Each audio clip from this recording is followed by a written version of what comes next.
Ayalının kiyinişi, dadısının terbiyesini, anısının iffetini, yolduşunun ve qarindoshlarının mas'uliyatchanligini ko'rsatdi.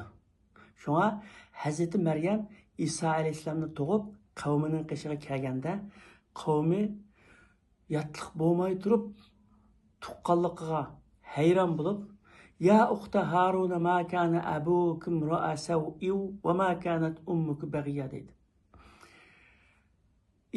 Harun'unki hemşirisi, dadan yaman adam emas idi, anamı yoldan çıkan ayol emas idi degan. Çünkü sağlam aileden çıkan balla sağlam buldu demek.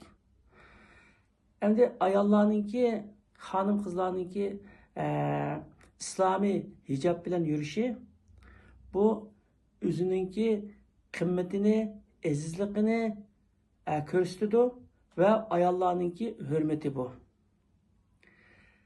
Endi şunu mu deb qo'yish kerakki, beshini yo'gab, hatta yüzünü mü yo'gab, ama bedelleri chaplashib turadigan kiyimni kiyib yoki pantolon deb qo'ymizmi, ishdan kiyib yurishi bu hijobga yotmaydi yani. Hijab baştan ahir keng, ozoda ve bedenini süpetlep bermeydigan kiyim kiyish deganlik.